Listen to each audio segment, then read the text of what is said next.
security juga. Cuma batasan yang dia masuk itu beda.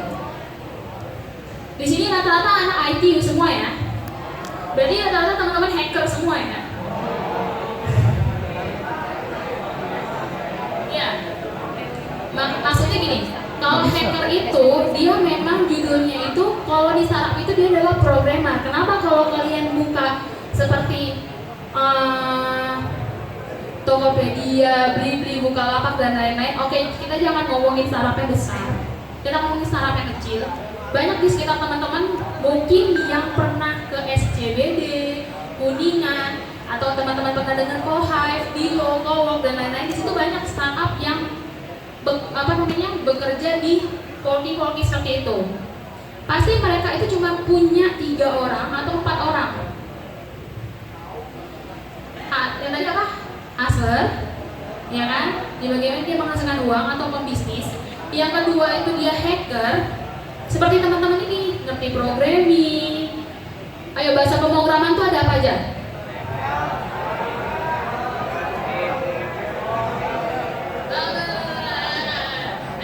Satu orang. Ada kalian masuk IT, taunya bahasa pemrograman apa? Dasar. Iya. Apa itu? Ada apa aja? Assembly. Habis itu apa? PHP. PHP. Terus HTML. Terus apa? JavaScript. Terus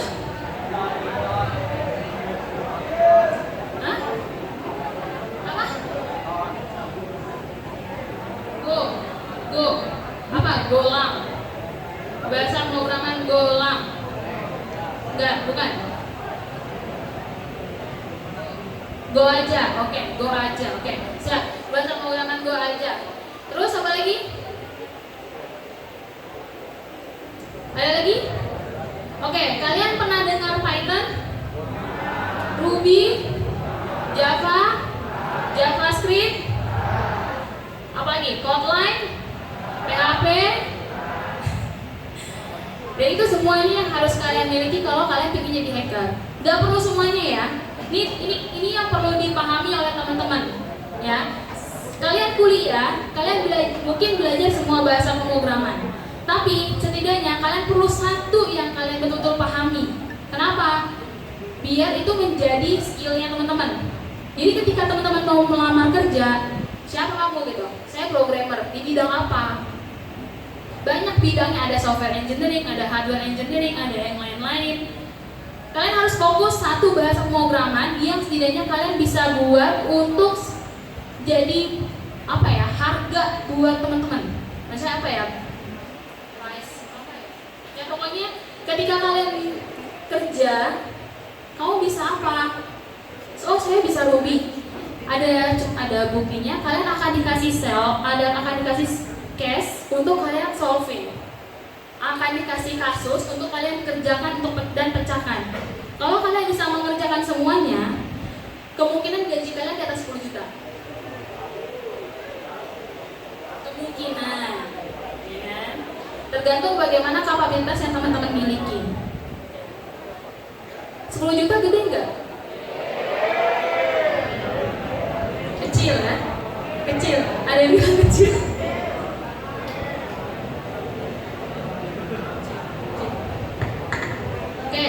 Itu ya, kalau hacker. Yang ketiga, kita masuk yang ketiga nih. Yang ketiga itu ada hipster. Oke, teman-teman walaupun kuliah di IT tapi nggak suka ngoding, teman-teman bisa yang ngambil namanya multimedia. Ya kan? Di multimedia itu teman-teman bakal belajar namanya UI UX. Itulah kerjanya seorang hipster. Gimana sih tampilan web kalian menarik? Gimana sih tampilan apps-nya kalian menarik? Sekarang gini, aku tanya ya. Kenapa Raharja warnanya hijau?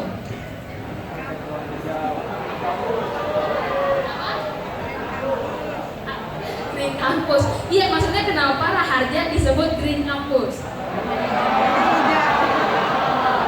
Karena warnanya hijau. Kenapa Raharja memilih warna hijau?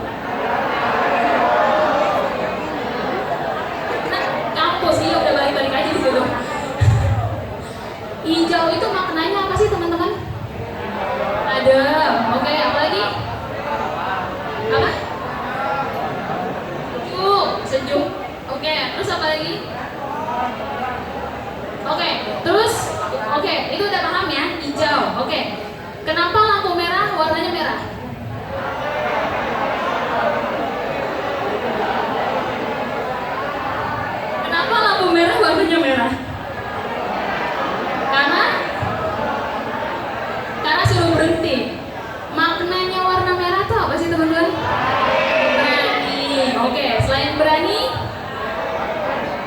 Oke, sekarang kita masuk itu ke filosofi yang terlalu umum. Kita masuk deh ke restoran KFC atau McD. Ya, chicken fried itu lah ya, pokoknya. Kenapa warnanya merah?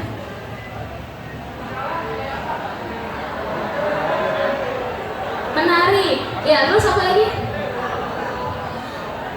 Menggoda. Ya. Dari aromanya aja udah menggoda. Kenapa sih warnanya merah? Teman-teman tahu nggak? Kalau teman-teman ngelihat merah, kalian tiba-tiba tuh kayak ada pingin hasrat mau makan. Ini nih mungkin ya, yang di kalung kalian ini warna merah mungkin dimakan kali ya. Makanya kenapa perusahaan makanan kebanyakan ngambil tuh warnanya merah, biar menggoda iman. Nggak. Oh ini yang iman ini? Nggak. Maksudnya dia supaya orang itu tertarik dengan makanan apa yang mereka sajikan. Iya nggak? Cabai aja warnanya merah. Coba Allah menciptakan cabai warnanya kuning aja nggak yang makan?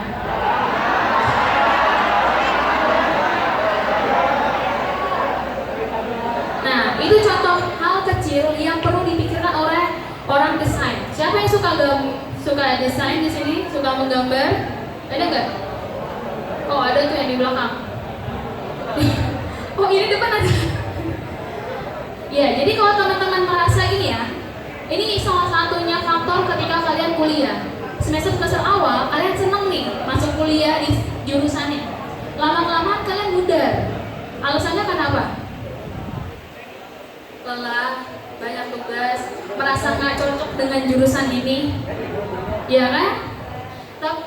Nah, ini pentingnya kenapa teman-teman perlu kenal 3 hal ini, supaya ketika teman-teman keluar dari kampus ini, baik itu diluluskan atau terluluskan, kalian teman-teman bisa bekerja atau membuka usaha sendiri.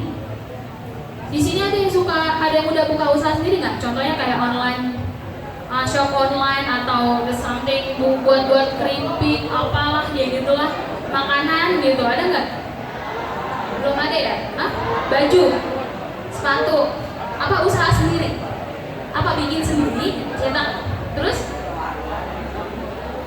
Oh, nih teman-teman ada dropshipper ya. Kalau teman-teman mau belanja sesuatu, ada dropshippernya di sini. Tuh ada lagi yang di belakang yang tojok tangan. Kamu usahanya apa?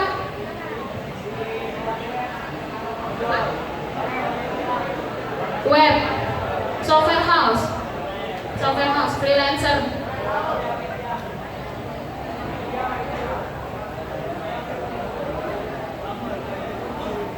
Ya lagi. Ya kamu?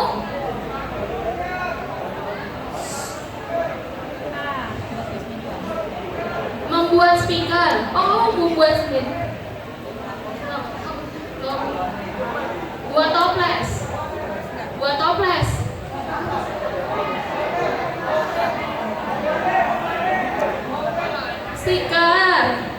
Stiker. Ya. Ya, pokoknya kamu buat usaha lah pokoknya. Iya, jadi kita kembali dulu ya. Kamu udah kenal kan ya? Siapa itu hustler, hacker, hipster? Kira-kira teman-teman mau jadi yang mana sih di antara 3 ini?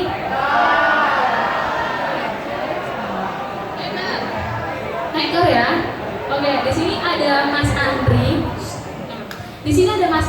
Mas Andri ini startup. Ya, mungkin membutuhkan seorang hacker ya Mas ya. Nah, nanti kalau kalian kuliahnya benar, bisa ngoding betul-betul, nah silahkan mungkin menghubungi saya atau menghubungi Mas Andri, mengajukan diri sebagai hacker ya. Ya, berapa bulan lagi kira-kira kita bakal ketemu? Gak usah ketemu lagi. Ada yang nanti siapa tahu teman-teman ternyata wah ketemu di kantor Google, wah udah jadi siapa Mas? Jadi manajer ya. Manajer mana? Cleaning service. Oh enggak ya. Teman-teman di sini semuanya hacker.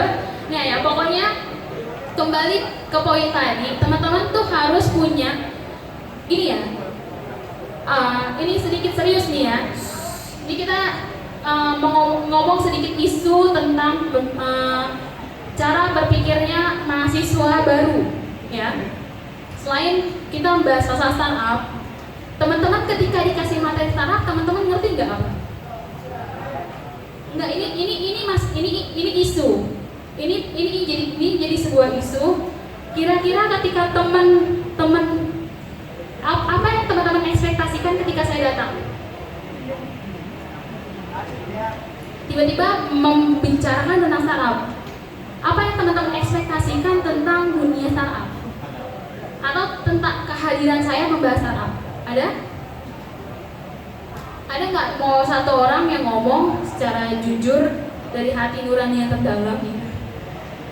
Apa sih yang teman-teman ekspektasikan ketika teman-teman tahu tentang startup? Apa? Banyak apa? Belajar hacker. Oke. Belajar hacking ya, bukan. Oke.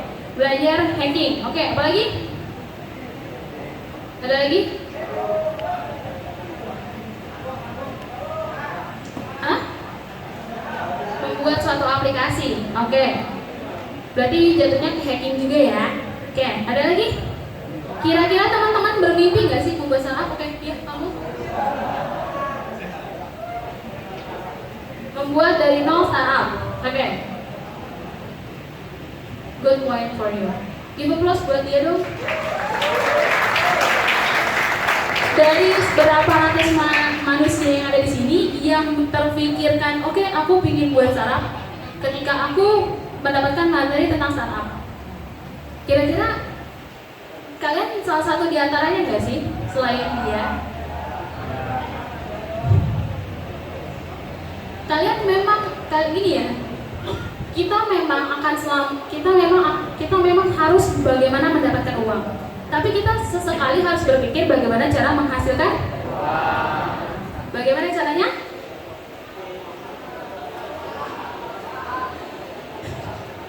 Yaitu salah satunya membuat startup. Nah, nanti ini ada seorang yang memang beliau ini, nanti kalian bisa melihat sendiri. Beliau ini adalah founder, CEO, dan lain-lain dari sebuah startup. Mungkin teman-teman banyak belajar dari dia. Cuma kalau yang saya kasih itu materi tentang basically how to make startup, how to build startup. Jadi bagaimana cara membuat, bagaimana cara membangun. Ya, kita mulai dari nol ya teman-teman ya. Semacam pom bensin aja. Jadi nanti kita akan open sesi tanya jawabnya itu setelah materi selanjutnya atau masih di saya? Apa itu? Ada yang mau tanya nggak? Ada yang mau bertanya? Nggak ada? Nggak ada nih? Ada yang mau nanya? Nanti aja ya nanyanya ya, setelah yang lain-lainnya. Oke? Sampai di sini.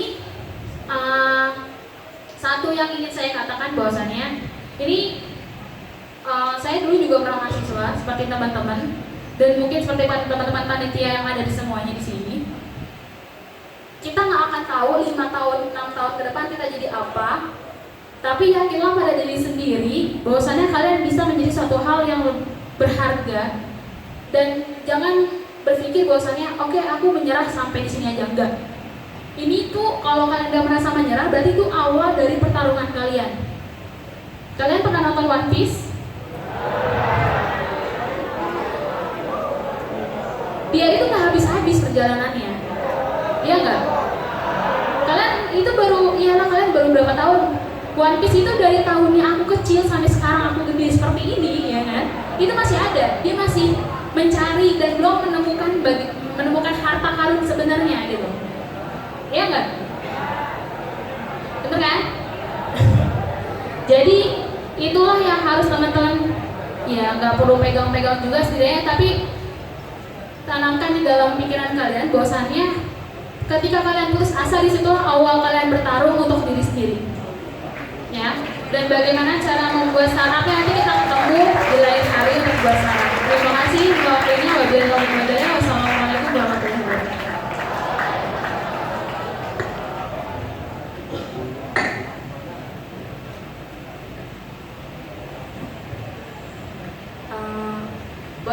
ada yang mau ditanya lagi nggak?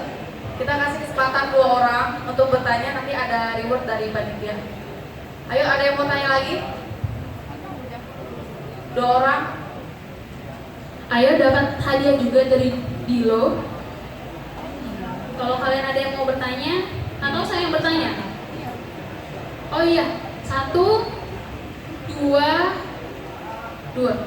Oke.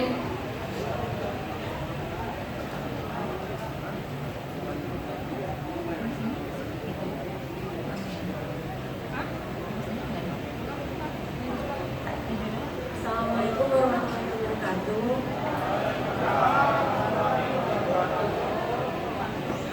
Saya Putri dari Fakultas Ekonomi dan Bisnis Tansi. Saya mau nanya Kak, strategi untuk startup itu kayak gimana Kak? Strategi untuk membangun startup. Ya. Oke. Oke, dicek dulu ya. Yang lainnya satu lagi.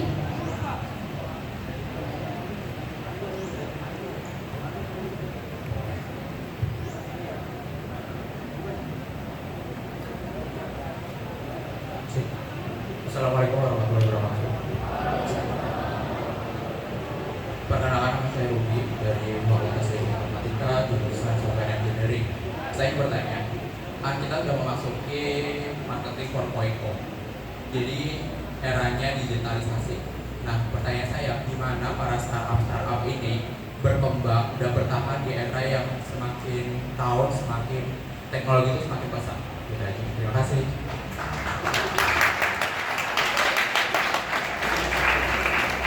Oke, saya mungkin menjawabnya sebenarnya pertanyaannya nyambung ya. Bagaimana strateginya, bagaimana bisa dia bertahan gitu kan? Kalian pernah mendengar ini bukan pepatah sih, cuma kata orang ya. Siapa cepat dia dapat. Pernah? Nah, membangun startup itu bukan seperti membalikan aqua ini seperti ini ya. Teman-teman itu harus punya strateginya ya kan, benar kan, harus punya bisnisnya. Strategi yang paling pertama adalah ide yang kuat itu akan membangun semangat kalian bagaimana mencari yang namanya market itu apa sih? Pasar. Yang kedua berarti market. Pertama ide, kedua market. Yang kedua market, ya kan? Yang ketiga adalah tim. Kalau tim kalian, kayak tadi kan saya bilang ada 3 orang, yang penting apa aja? Hustler, hacker, dan hipster. Kalau teman-teman tidak punya tim itu, maka startup itu tidak akan bisa terbentuk. Jadi kalau misalkan kamu membuat startup sendiri, itu nggak bisa. Kalian itu tidak bisa membuat, oh yaudahlah aku nggak butuh orang lain, aku bisa ngoding, aku bisa ngedesain, aku bisa menghasilkan duit, udah aku ngerjain sendiri. Itu kalian berarti itu kalian bukan startup namanya, tapi kalian itu pekerja sendiri. Kalau startup itu butuh tim. Jadi tadi udah ada 3 kan, ada ide, market, tim. Nah dari ide itu kalian akan menghasilkan apa? Produk kalian menarik nggak untuk kalangan anak muda? Misalnya contoh kalian mau buat startup tentang apa ya kita bilang, startup itu ada banyak ya, ada banyak bidang ya. Kalau misalkan kamu mau buat startup, contohnya mau buat sosial media, ya sosial media itu startup loh. Facebook itu startup, ya. WhatsApp itu bukan startup, kenapa? Karena dia udah sebenarnya startup, tapi karena sudah diakuisisi oleh Facebook, makanya dia jatuhnya di bawah naungan startup. Tapi dia punya CEO lain, dia punya CEO sendiri. Nah, tapi dia tetap startup. Contohnya kalian membuat sosial media seperti Facebook, apa sih kelebihannya yang kalian punya dengan si Facebook? Apa sih yang kalian tawarkan kepada teman-teman generasi milenial tentang sosial media yang kalian tawarkan? Jadi strateginya sebenarnya 3 poin tersebut yang penting. Ide kamu menarik atau apa ya, menarik, inovatif, kreatif, beda dari yang lain, atau memiliki kelebihan dari yang lain. Yang kedua, pasar. Kira-kira gini, kalian jual bakso, ya, tapi jual baksonya di dalam rumah, yang rumahnya itu masuk lagi ke dalam gang. Kira-kira ada yang beli nggak?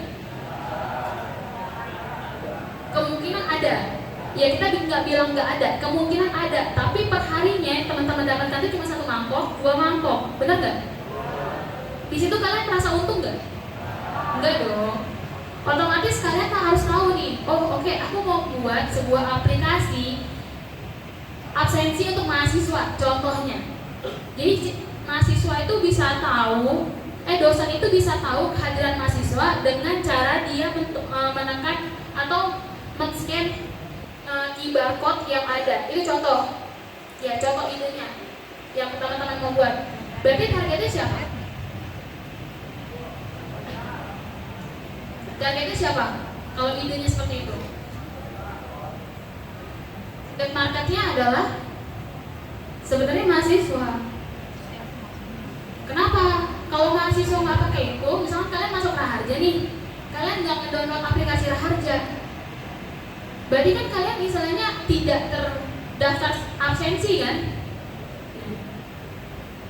Tapi dengan cara menghitung untung dan tidak untung startup itu beda.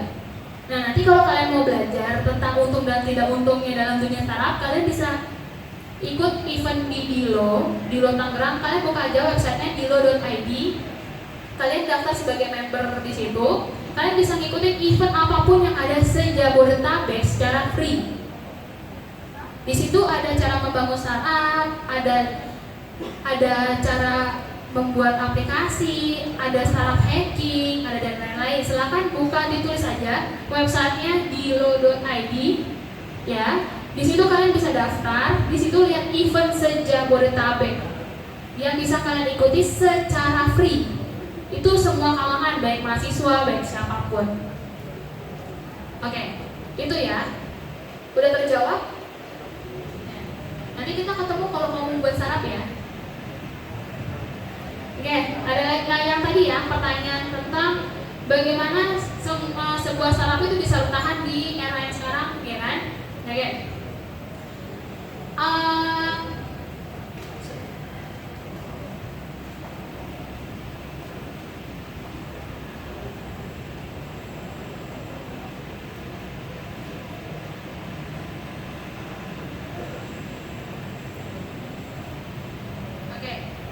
Kalian pernah aplikasi ojol tuh ada berapa sih di dunia ini? 2. Yang kalian tahu 2. Banyak kan? Contohnya udah, kita ambil contoh 2 tersebut. Ya. Kita nggak sebut dia saingan atau siapa, pokoknya A dan B. Ya. Kenapa A dan B masih bertahan di sini? 1, kembali dengan strategi yang tadi. Ide dia menarik. Dia selalu mengeluarkan inovasi-inovasi terbaru. Contohnya gini, yang A buat sistem atau buat produk yang tidak punya dimiliki oleh B. Begitu pula dengan B. B membuat produk atau fitur yang tidak ada di A. Benar nggak? Coba kalian buka, bandingkan di keduanya. Apa yang tidak dimiliki satu dengan yang satunya lagi. Dan kalian juga memiliki perspektif masing-masing kan? Jadi gini, kita bilangnya, pasar itu dia tidak akan selamanya berpihak pada satu produk. Dia akan pindah ke produk yang lain apabila produk yang dia miliki yang pertama itu mengecewakan dia. Jadi sebuah startup itu akan terus mengembangkan fitur-fiturnya berdasarkan dengan kalian suka komen kan. Contohnya misalnya aplikasinya jelek, aplikasinya ngadet, dan lain-lain, benar nggak? Nah si startup ini akan terus kita bilangnya ke bahasa gampangnya merenovasi atau bahasanya mengembangkan terus aplikasi-aplikasi yang teman-teman itu merasa kurang puas. Nah jadi itu jangan tahu. Jadi gini, kalau kamu mau buat startup ya, cari yang beda dibanding yang lain dan fokus dalam satu pasar. Contoh gini, kayak tadi saya bilang, kamu mau buat aplikasi absensi khusus mahasiswa Raharja doang. Kampus lain bisa nggak? Bisa, download. Tapi dia bisa masuk nggak register? Belum tentu bisa kan? Kenapa? Karena NIM-nya beda, latar belakangnya dia beda. Pasti kamu akan untung kalau kamu bangun startup seperti itu. Bener nggak? Kampus itu kan nggak pernah kosong mahasiswanya kan?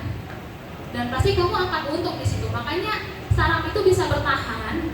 Itu karena itu. Nah nanti mengenai startup nanti akan dijelaskan oleh Mas Andri lagi. Jadi kamu lebih paham lagi bagaimana startup itu bisa bertahan sampai sekarang. Oke? Udah, itu aja jawabannya.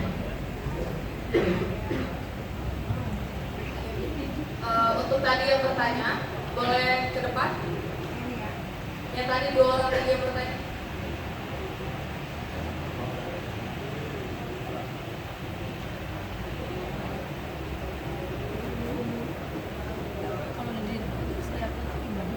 Bentar, masih sasa.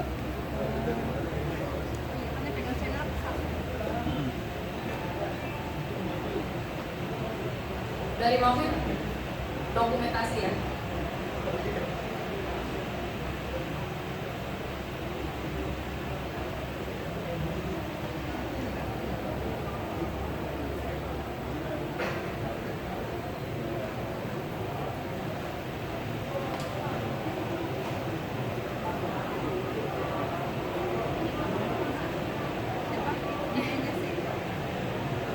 Pada Bu Ufal dipersiapkan untuk memberikan hadiah.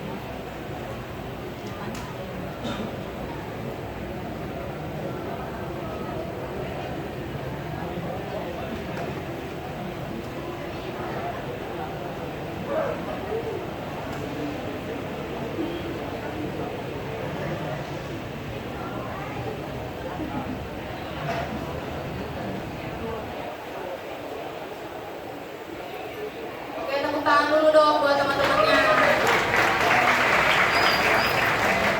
Tadi banyak juga yang nanya ya. Tadi yang nanya siapa aja? Angkat tangan. Yang nanya tadi. Selain 2 orang teman kalian yang di depan, angkat tangan. Angkat tangan tadi yang tanya.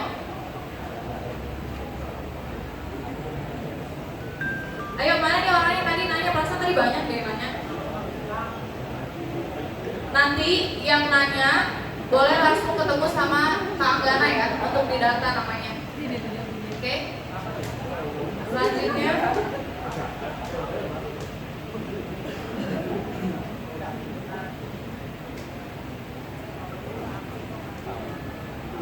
tadi kan kita udah membahas tentang bagaimana cara memulai membangun startup. Nah, kali ini kita akan membahas bagaimana cara mencari ide dan merealisasikannya. Pasti kan kalian bingung nih, aduh dapat ide dari mana nih? Gue pengen bangun startup tapi gue nggak tahu dapat idenya kayak gimana, masih pada bingung kan? Untuk material ini akan disampaikan oleh Bapak Andri Rezeki selaku founder @hrdroom.com. Sebelum beliau memberikan materinya, izinkan saya terlebih dahulu untuk menyampaikan CV atau daftar riwayat grup. Yang pertama, pada PT Kinanti Kreasi Indonesia, beliau menjabat sebagai Chief Executive Officer. Masa kerjanya Maret 2017